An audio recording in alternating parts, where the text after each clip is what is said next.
Yeah, give me that old time religion, give me that old time religion, give me that old time religion. It is good enough for me. It was good enough for my old mother. It was good enough for my old mother. It was good enough for my old mother, and it's good enough for me. It was good enough for the Hebrew children. It was good enough for the Hebrew children. It was good enough for the Hebrew children, and it's good enough for me. It was good enough for Paul and Silas. It was good enough for Paul and Silas. It was good enough for Paul and Silas, and it's good enough for me. Give me that old time religion. Give me that old time religion. Give me that old time religion. It's good enough for me. It was good for my old father. It was good for my old father. It was good for my old father, and it's good enough for me. Give me that old time religion. Give me that old time religion. Give me that old time religion. It's good enough for me.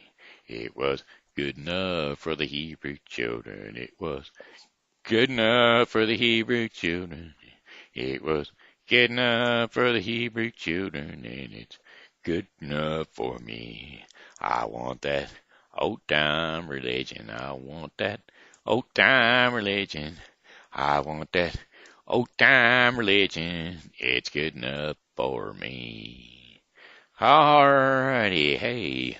Hello and welcome to the Bible with Briscoe. I am your narrator, Shenandoah Briscoe, that is, and we are going to get through the Bible in 1 year. Today is day 13, and we'll be covering Genesis 31 through 32 and Matthew 19:18 through 38. Father, I just ask for purity in voice and recognition, so that this translation may be a blessing to all of those who are listening and to you in Jesus' mighty name. Amen. And they all said, Amen. Genesis 31. Jacob flees from Laban. Jacob heard that Laban's sons were saying, Jacob has taken everything our father owned and has gained all his wealth from what belonged to our father. And Jacob noticed that Laban's attitude towards him was not what it had been. Then the Lord said to Jacob, Go back to the land of your fathers and to your relatives, and I will be with you. So Jacob sent word to Rachel and Leah to come out to the fields where his flocks were.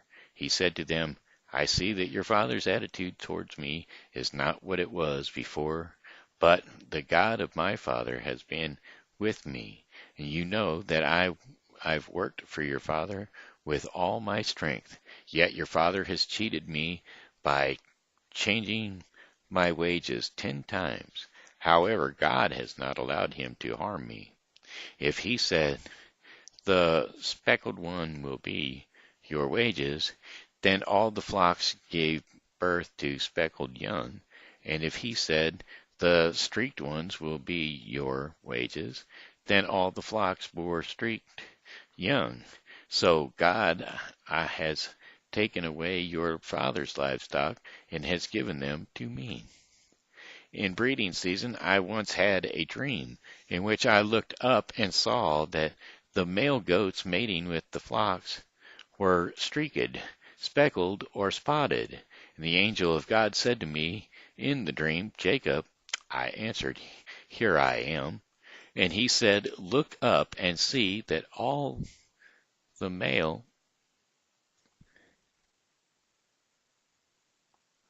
goats mating with the flocks are streaked and speckled or spotted, for I have seen all that Laban has been doing to you. I am the God of Bethel, where you anointed a pillar and where you made a vow to me. Now leave this land at once and go back to your native land. Then Rachel and Leah replied, Do we still have any shares in the inheritance of our father's estates? Does he not regard us as foreigners? Not only has he sold us, but he has used up what was paid for us. Surely all the wealth that God took away from our father belongs to us and our children. So do whatever God has told you. Then Jacob put his children and his wives on camels, and he drove all the livestock ahead of him, along with all the goods he had accumulated in Paddan Aram, to go to his father Isaac in the land of Canaan. When Laban had gone to shear his sheep, Rachel stole her father's household goods. Moreover, Jacob deceived Laban the Aramean by not telling him he was running away. So he fled with all he had, crossed the Euphrates River, and headed for the hill country of Galilee. Gilead, not Galilee, Gilead. Laban pursued Jacob. On the third day, Laban was told that Jacob had fled, taking his relatives with him. He pursued Jacob for 7 days and caught up with him in the hill country of Gilead. Then God came to Laban the Aramean in a dream at night and said to him, "Be careful not to say anything to Jacob, either good or bad." Jacob had pitched his tents in the hill country of Gilead, where Laban overtook him, and Laban and his relatives camped there too. Then Laban said to Jacob, "What have you done? You've deceived me, and you've carried off my daughters like captives in war. Why did you run off secretly and deceive me? Why did you tell me so I could send you away with joy and singing to me the music of timbrels and harps? You didn't even let me kiss my grandchildren and my daughters good-bye. You have done a foolish thing.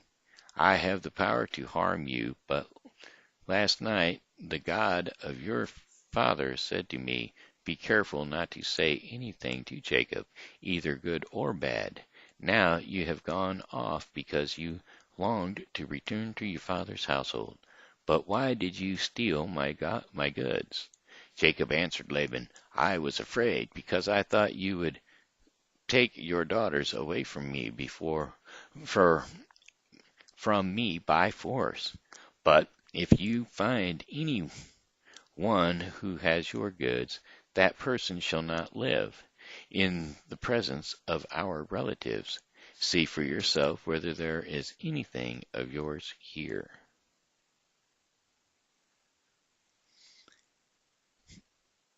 With me, and if so, take it. Now Jacob did not know that Rachel had stolen the goods. So Laban went into Jacob's tent, and into Leah's tent, and into the tent of the 2 female servants, but he found nothing. After he came out of Leah's tent, he entered Rachel's tent. Now Rachel had taken the household goods and put them inside her camel's saddle, and was sitting on them. Laban searched through everything in the tent, but found nothing. Rachel said to her father, "Don't be angry, my lord, that I cannot stand up in your presence. I am having my period." So he searched, but could not find the household goods. Jacob was angry and took Laban to task. "What is my crime?" he asked Laban. "How have I wronged you that you hunt me down? Now that you have searched through all my goods, what have you found that belongs to your household? Put it here in front of your relatives and mine, and let them judge between the 2 of us. I have been with you for 20 years now. Your sheep and goats have not miscarried, nor have I eaten rams from your flocks. I did not bring your animals torn by wild beasts and I bore the loss myself, and you demanded payment from me for whatever was stolen by day or night. This was my situation. The heat consumed me in the daytime, and the cold at night, and sheep fled from my eyes.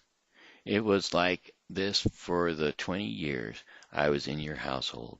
I worked for you 14 years for your 2 daughters, and 6 years for your flocks, and you changed my wages 10 times. If the God of my father, the God of Abraham, and the fear of Isaac had not been with me, you would surely have sent me away empty-handed.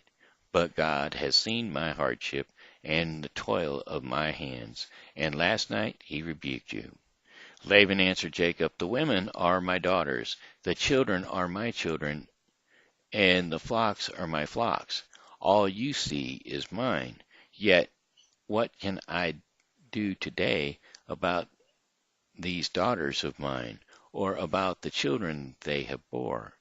Come now, let's make a covenant, you and I, and let it serve as a witness between us. So Jacob took a stone and set it up as a pillar. He said to his relatives, gather some stones. So they took stones, and they piled them in a heap, and they ate there by the heap. Laban called it Jegar Shedaheth,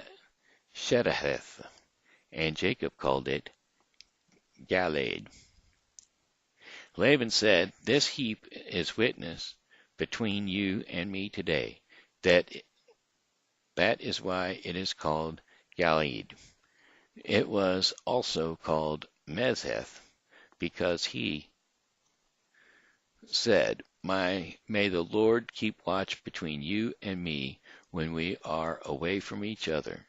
If you mistreat my daughters, or if I take any wives besides my daughters, even though no one is with us, remember that God is a witness between you and me. Laban also said to Jacob, here is this heap, and here is the pillar I have set up between you and me. This heap is a witness, and this pillar is a witness, that I will not go past this heap in your side to harm you, and that you will not go past this heap and pillar to my side to harm me. May the God of Abraham and the God of Nahor, the God of their fathers, judge between us. So Jacob took an oath in the name of the fear of his father Isaac.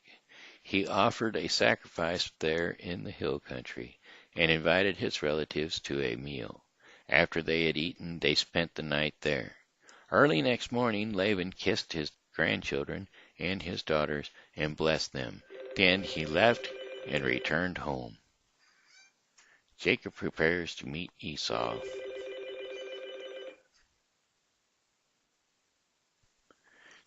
Jacob prepares to meet Esau. Jacob also went on his way, and the angel of God met him. And when Jacob saw them, he said, this is the camp of God. So he named the place Mahanaim. Now Jacob sent messengers ahead of him to his brother Esau in the land of Seir, the country of Edom. He instructed them, this is what you are to say to my lord Esau. Your servant Jacob says, I have been staying with Laban and have remained there till now. I have cattle and donkeys, sheep and goats, male and female servants. Now I am sending this message to my lord, that I may find favor in your eyes. When the messenger returned to Jacob, they said, we went to your brother Esau, and now he is coming to meet you, and 400 men are with him. In great fear and distress, Jacob divided the people who were with him into 2 groups, and the flocks and the herds and the camels as well. He thought if Esau came and attacked one group, the group that is left may escape. Then Jacob prayed, O God of my father Abraham, God of my father Isaac, Lord, you who said to me, Go back to your country and your relatives, and I will make you prosper. I am unworthy of all the kindness and faithfulness you have shown your servant. I had only my staff when I crossed the Jordan, but now I have become two camps. Save me, I pray, from the hand of my brother Esau, for I am afraid he will come back and attack me, and also the mothers with their children. But you have said, I will surely make you prosper and will make your descendants like the sands of the sea, which cannot be counted.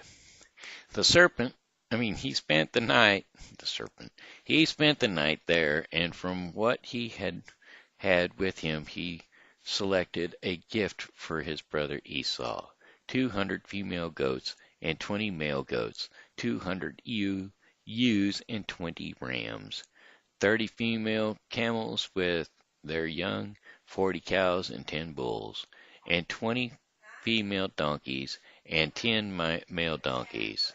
He put them in the care of his servants. Each herd it by itself, and said to his servants, Go ahead of me and keep some space between the herds. He instructed the one in the lead, When my brother Esau meets you and asks, Who do you belong to, and where are you going, and who owns all these animals in front of you, then you say, They belong to your servant Jacob. They are a gift sent to my lord Esau, and he is coming behind us. He also instructed the second, the third, and all the others who followed the herds. You are to say the same thing to Esau when you meet him, and be sure to say, Your servant Jacob is coming behind us. For he thought, I will pacify him with these gifts I am sending on ahead. Later, when I see him, perhaps he will receive me. So Jacob, so Jacob's gifts went on ahead of him, but he himself spent the night in the camp. Jacob's wrestles with God. That night Jacob got up and took his 2 wives, his 2 female servants, and his 11 sons, and crossed the ford of the Jabbok. And after he had sent them across the stream, he sent over all his possessions. So Jacob was left alone, and a man wrestles with him till daybreak. When the man saw that he could not overpower him, he touched the socket of Jacob's hip, so that his hip was wrenched as he wrestled with the man. Then the man said, Let me go, for it is daybreak. But Jacob replied, I will not let you go unless you bless me. The man asked him, What is your name? Jacob, he answered. Then the man said, Your name will no longer be Jacob, but Israel, because you have struggled with God and with humans and have overcome. Jacob said, Please tell me your name. But he replied, Why do you ask my name? Then he blessed him there. So Jacob called the place Peniel, saying, It is because I saw God's face to face, and yet my life was spared. The sun rose above him, and he passed Peniel, and he was limping because of his hip.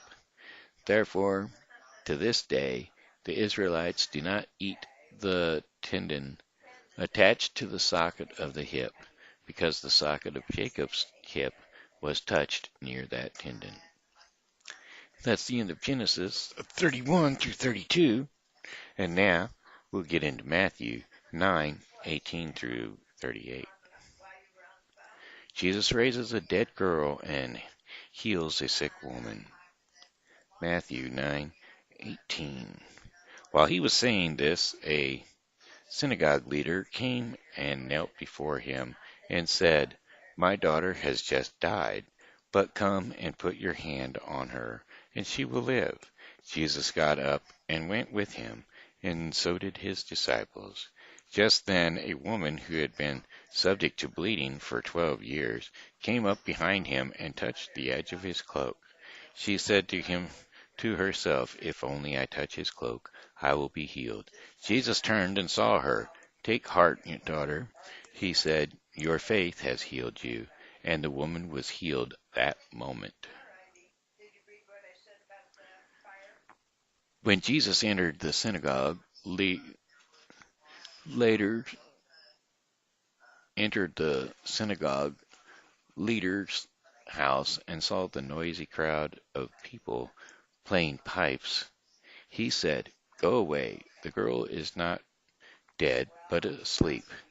But they laughed at him. After the crowd had been put outside, he went and took the girl by the hand, and she got up,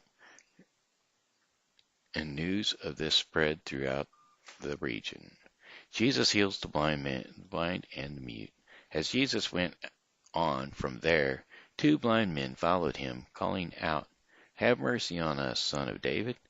And when he had gone indoors, the blind men came to him, and he asked them, "Do you believe that I am able to do this?" "Yes, Lord," they replied. Then he touched their eyes and said, "According to your faith, let it be done to you."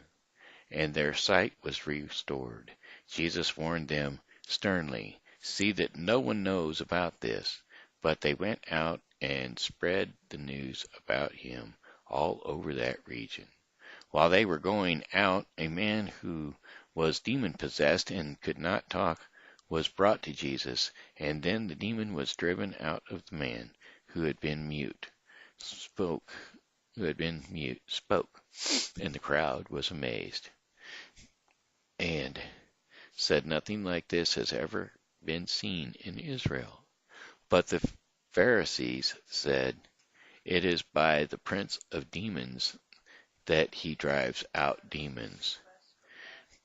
The workers are few." Jesus went through all the towns and the villages, teaching in their synagogues, proclaiming the good news of the kingdom, and healing every disease and sickness.